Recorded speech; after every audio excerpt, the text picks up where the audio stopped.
გესალმებით მეგობრებო. ოქტომბერი ყოფილა დისლექსია.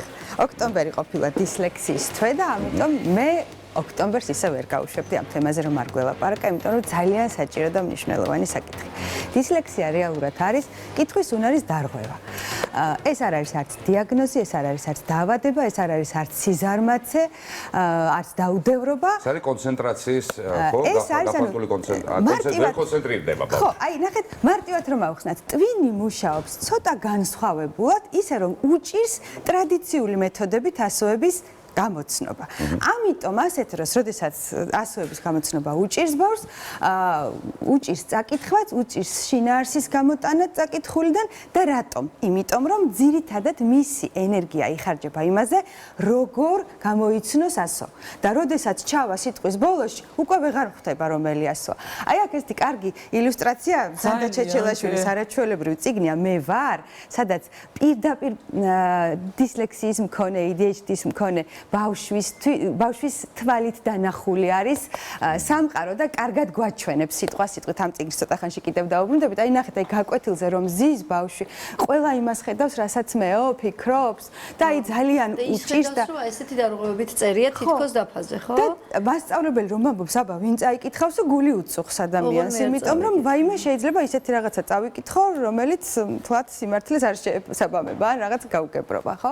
ამიტომ ძალიან ითრგუნება ბავშვები ზოგადად ასეთ დროს ითრგუნებიან, იმიტომ რომ შედის სკოლაში, ჩვეულებრივი ბავშვია, მანამდე ფუნქციონირებს გადასარევად და აღმოაჩენს, რომ ყველა ახერხებს წაკითხვას, ყველა თითქმის ყველა, ხო? და შენ რაღაცას ისე ვერ აკეთებ და უკვე შენი თვითშეფასება ძალიან ქვეითდება. ეს მოქმედებს უკვე იმაზე, როგორ ვისწავლი მე შემდგომში. იმიტომ რომ შეიძლება ვიფიქრო, რომ მე რაღაცები არ გამომდის, აქამდე კი მეგონა, რომ კაი ტიპი ვიყავი, მაგრამ არა ვარ ისეთი კაი ტიპი და თვითონ თან შეიძლება იცით რა ხდება, ესეთი ბავშვები როგორც წესი ნიჭიერები არიან, სხვა სფეროებში ძალიან კრეატიულები არიან და მშობელი არ უჯერებს, რომ როგორ შეიძლება ასეთი ნიჭიერი ვერ კითხულობდეს? არის პრესში მშობლისგან, არის პრესში მასწავლებელისგან, შეიძლება ცოტა იცუღლუტოს კიდეც და არის მთელი ამბები. თუმცა, აი ნებისმიერი ეს ხშირია ასეთი შემთხვევები. ესე იგი, ბოლო დროინდელი დასკვნები არის ისეთი, რომ 10-დან 2 ბავშვს აქვს.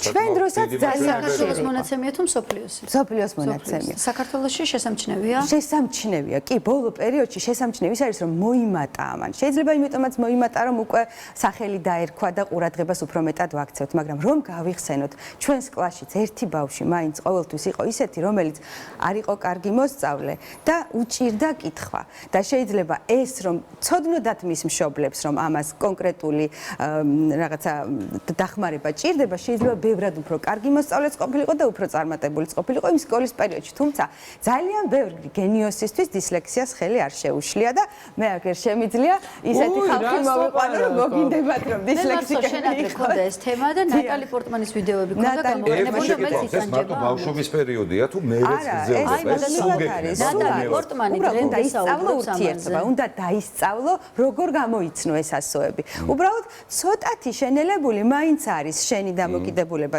ასოებთან მიმართ. ნახე რა ხსენებდა, გახსოვს შენს რეპორტაჟში იყო, ინტერვიუში ხსენებდა ნატალი პორტმანი, რომ როდესაც სცენარი მოდის, დღემდე როგორ უჭირს პირველი წაკითხვა სცენარის და დასწავლა. და როდესაც დაისწავლის, მე უკვე ამაში ერთობა უბრალოდ ნატალი პორტმანი მაშინ იმასაც ამბობდა, რომ აი უცებ რომ შემიცვალონ სცენარი, ყველა მიცის რომ მაშინ მე ვერ ჩავასწავლე. ერთი რაღაც ვერ გავიგე. აი წინა მაგალითზე რომ ეთქვა წერია სახლი და ვკითხულობ ძაღლი. ანუ ასოს ვერ ხედავ, სხვანაირად ხედავ, ვერ აღვი, იმიტომ რომ სხვა შემთხვევაში S100 რო ეწერა, კითხულობდა იმ S100-ს და აი რა ხდება რა? განსხვავებულად ძალიან კარგი შეკითხვა და მისვიდა ახლა მე მინდა პატარა ანიმაცია შემოგთავაზოთ აი ამ წიგნიდან მე ვარ გავახმოვანე ბავშვის ფიქრები და მოდით მოვუსმინოთ და იქ ბავშვი თვითონ ამბობს რა გასაჭირშია და საერთოდ როგორია. უკეთესად გავიგებთ. უკეთესად გავიგებთ. მე ნინია ვარ. 11 წლის. საერთოდ სხვა ბავშვებისგან დიდად არ განსხვავდები. მეც მიყვარს თამაში, ფილმების ყურება, ძალიან მიყვარს ცხოველები, მიხარია სკოლა თუ გაცდება და მეზარება მეცადინეობა. სკოლაში შესვლამდე ყველაფერი კარგად იყო. მშვენი ვასწავლობდი ყველაფერს, თამაშობდი ბევრს, არავინ დამცინოდა, არავის იმცხვენოდა. ჩემზე მხოლოდ იმას ამბობდნენ, როგორი მჭკვიანი, მხიარული და კეთილი ბავშვიაო. მე წამიყვანეს სკოლაში. საერთოდ სკოლა არ მწულს. მასწავლებლებიც მიყვარს, მეგობრებიც მყავს, დასვენებაზე დავრბივარ, კარგადაც ვარ ზოგ გაკვეთილზე. ჩვეულებრივად ვწერ, ხანახან მეშლება, მაგრამ ძალიანაც არა და მის მემენ კარგადაც პასუხობ, მაგრამ აი კითხვა ვერაფრით ვისწავლე. ვერ ვისწავლე და რა ვქნა? ხანდახან მგონია რომ სწორად ამოვიკითხე ის საძაგელი სიტყვა, მაგრამ მე ეხმამაღლა ვამბობ და საერთოდ სხვა რამე გამოდის. უაზრობა, ხან ასები მერევა, ხან პირველ მართლს ვერ ვკითხულობ, ხან შუაში მრჩება რამე წავკითხავი და ბოლოს თოლიას მაგირად თხა გამოდის. რანაირად მეც არ ვიცი. იმის გარდა რომ ასე კითხვა მტანჯავს და მღლის ცალკე კიდევ სულმეშინია ხმამაღლა არ წამაკითხონ. კიდევ კარგი ჩემს მეგობრებს სულ არ აინტერესებს რანაირად ვკითხულობ. არც იმჩნევენ სულ თავიდან მეგონა რომ ჩემს დანახვაზე ყველა მარტო იმას იფიქრებდა რომ ვერ ვკითხულობ, მაგრამ ახლა ვიცი რომ თლადასეც არა. ზოგჯერ ჩემ კლასელებს ეცინებათ ისეთ სისულელეებს ვკითხულობ. ბოროტულად კი არა, მართლა სასაცილო წინადადება გამოდის. მაგრამ წარმოიდგინე როგორია კითხვა რომ არიცი. ზოგ გაკვეთილზე დამავლამ დამღალა. აი სადაც სულ ტექსტებია წასაკითხი, სულ უკან ჯდები. ჩემი რიგი რომ მოდის 1000 რამეს ვიმიზეზებ რომ გაკვეთილიდან გამოვიდე. 45 წუთი ისე იწელება, ხანდახან მგონია რომ არასდროს გავადრო. გული მაქვს ამოვარდნილი და ხელის გულები მიუფლიანდება. ზარისხმა იმხელაშვება. დასვენებაზე სამშვიდობოს გავდივარ. ყველასნაირი ჩვეულებრივი ბავშვი ვარ. სანამ ახალი გაკვეთილი დაიწყება. ყველასნაირი ჩვეულებრივი ბავშვი. კიდევ ვიტირე ახლა. ბავშვი, ვისაც ვიცით რომ დისლექსია აღმასწავლებელმა რო არ გამოიძახოს, არ შეიძლება. ამის დარეგულირება აუცილებელია. უბრალოდ მე მანამდე ნუცა გოჩალეიშვილს მინდა ძალიან დიდი მადლობა გადაუხადო. ნუცა ჩემი მეგობარია, რომელიც ხშირად არის ჩემი სტუმარი და ძალიან საინტერესო ინტერვიუებს მაძლევს ხოლმე და კარგად გუში ძალიან კარგად მოვიდა და გაგვიხმოვანა დისლექსიის მქონე ბავშვი. არაჩვეულებრივი მსახიობია. ჩვენმა ნუცამ სწორი თქვა რომ მასწავლებელმა ეს უნდა იცოდეს. აუცილებლად დაიცოდეს მასწავლებელმა, აუცილებლად უნდა იცოდეს მშობელმა, ამას სახელი უნდა დავარქვათ და ჩვენ ერთობლივად უნდა ვიმუშაოთ, იმიტომ რომ ეს პირველ რიგში მასწავლებელმა უნდა ამოიცნოს ალბათ. მშობელს შეიძლება გაუჭირდეს თავიდან, ამიტომ მასწავლებელს აქვს ეს უნარები, უნდა ქონდეს ცოდნა, გარკვეული რომ მიაწოდოს მშობელს. თუმცა აქ ერთი პრობლემაა, მშობლებს მიმღებლობის პრობლემაც აქვს და ზოგჯერ როდესაც სპეციალისტის დასკვნა აქვს, მაშინაც არიღებს ხოლმე მშობელი. თუმცა ამისი გამოცნობა შეიძლება ჯერ კიდევ ბაღის ასაკიდანაც ქალბატონი თამარა გაგოშიძე მაგას მეუბნება და მე მინდა მეორე ვიდეო მომცეთ ქალბატონი თამარა გაგოშიძის და მოусმინოთ როგორ შეიძლება ამოვიცნოთ ჯერ კიდევ ბაღის ასაკში დისლექსია. აი, საინტერესოა. არავინ არ იცის რო კითხვა უჭირს. ანუ ფიქრობენ რომ კი არ უჭირს, არ ინდომებს. ამ დროს მან თვითონ იცის როგორ ინდომებს.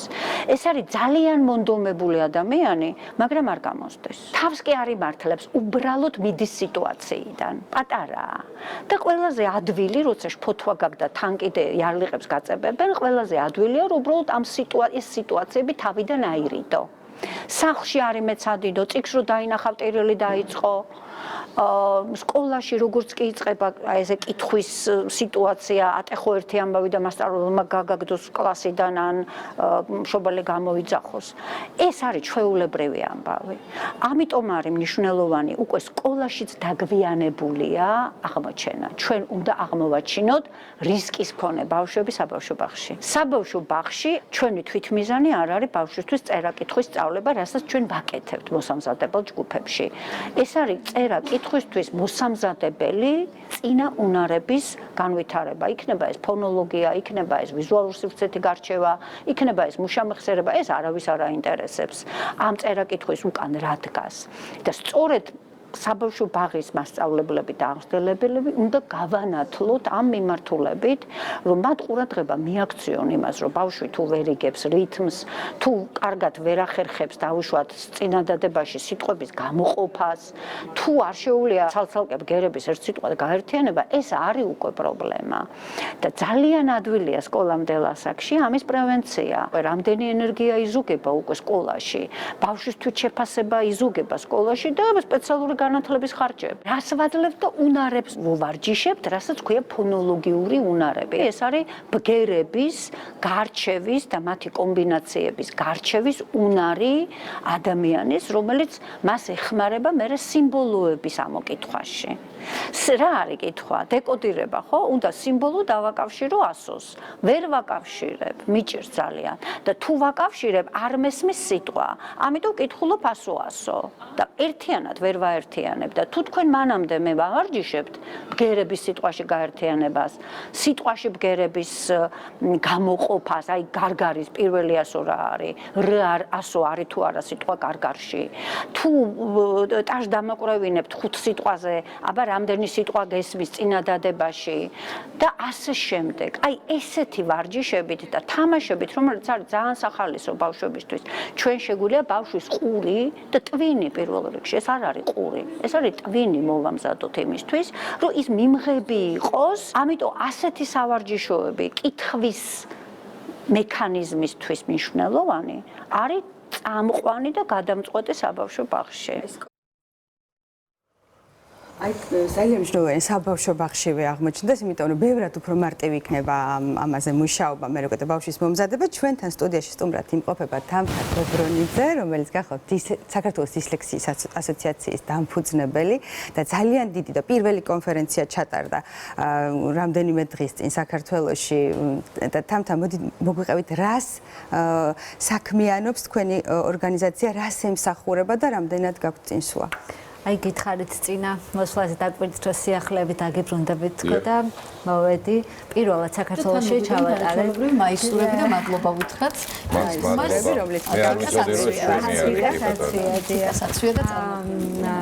ეს კონფერენცია მიეძღვნა იმ სერვისებს და გამოწვევებს რაც საქართველოში გვაქვს დღეს ანუ საბედნიერო წლიდან წლამდე უფრო მეტი და მეტი ადამიანი მუშაობს ამ თემაზე ძალიან პროფესიონალურად შესაბამისად ბავშვების მდგომარეობაზე სხვა ისახება და უმჯობესდება აი მე სივრცეში შევიკრიბეთ ადამიანები, ვისთვისაც ძალიან მნიშვნელოვანია ბავშვი, აქ ვიყავით 3 რგოლი, სპეციალისტები პირველ რიგში, მშობლები და მასწავლებლები. და ერთმანეთს გავაცანეთ, რა ეტაპზე ვართ, რას ვაკეთებთ, რა ტენდენციებია, რა მეთოდები გვაქვს. აი ძალიან ბევრი შეხვედრა გაქვთ გამართული, იმიტომ რომ თქვენ ხართ მშობელი და აქედან გამომდინარე პირდაპირ მშობლის ტყავიდან გამოდიხართ. აი რა პრობლემის წინაშე დგება დედა და საერთოდ რა როლი აქვს დედას, როდესაც იგებს, რომ შვილს აქვს დისლექსია? გულწრფელად მინდა გითხრათ, რომ ამ შემთხვევაში მშობელს უფრო ჭირდება გაძლიერება ვიდრე ბავშვს, იმიტომ რომ ბავშვები ძალიან მარტივად არიან ადაპტირებულები ამ თემასთან. და პრობლემასაც ვერ გრძნობენ საერთოდ ვერ გრძნობენ ერთმანეთის მიმართაც მიმღებლობა ძალიან კარგი აქვს. ჩვენ დედები ვართ ეს, რომლებსაც რაღაცები გვინდა უფრო გავარკვიოთ და სხვანაირად შევხედოთ და შესაბამისად მიმღებლობა პირველ რიგში აღიარება გვჭირდება და ძალიან მნიშვნელოვანია ერთმანეთთან კომუნიკაცია და ერთმანეთის გამოცდილების გაზიარება. დისლექსიის ჯგუფში ესეც ხდება, ხო ასე? თქვენ შემთხვევაში თქვენ როგორ ამოიცანით, ან ზოგადად როგორ უნდა ამოვიცნოთ, აი მარტივად დედების გადასახედი და რომ ბოდიში თქვენ ვთქვით რომ ბავშვებში პრობლემა არ აქვს ეს დიაგნოზის შემდეგ, მაგრამ მანამდე გამოჩნდა რომ ბავშვები ძალიან სტრესში არის. ეს საყურადღებო ნიშნები ამას მართლა ვერ ჩაუხმარდები, ისეთი არის, იყო რაღაც საყურადღებო ნიშნები, ძალიან მნიშვნელოვანია ამიტომ ცნობიერებს ამაღლება, რომ თუნდაც ის საყურადღებო ნიშანი რა არის, მშობელმა დაახლოებით რაღაცაში ინფორმაცია კონდეს, რომ დროზე ამოიცნოს და როდესაც უკვე ბავშვს რაღაცას შევატყობთ, რომ ის ვერ კითხულობს, განა არ კითხულობს და ზარმაცობს და იმალება, მივიყვანთ შემდეგ სპეციალისტთან, გვყავს არაჩვეულებრივი სპეციალისტები საქართველოს ძალიან კარგი ცენტრები, მივიყვანთ სპეციალისტთან და უკვე შემდეგ შეირჩევა თერაპია, ინდივიდუალური იქნება, ჯგუფური იქნება თუ რაც იქნება და ბავშვის გაუმჯობესება აუცილებლად დადგება. თამთა, ესეთი გრაფიკული ნამუშევარი მაქვს მე წარმოდგენილი, ერთგვარი სავარჯიშოა, რომელიც თქვენ შემოგთავაზეთ. აი როგორ ავარჯიშებთ სახლში სახლში რა ხდება რა აი ეს არის ერთ-ერთი ესეთი სტანდარტული გავრცელებული სარკისებრულად რაღაც, ხო? სარკისებური ასოები ხო ყველაზე მეტად უჭირდა. ეს არის ესეთი მსოფლიოში ერთ-ერთი ყველაზე გაესე ცნობილი სავარჯიშო. აი მონათესავე ორი ფერი არის შუ და წუ. ეს ცარიელ ფურცელზე ხდება.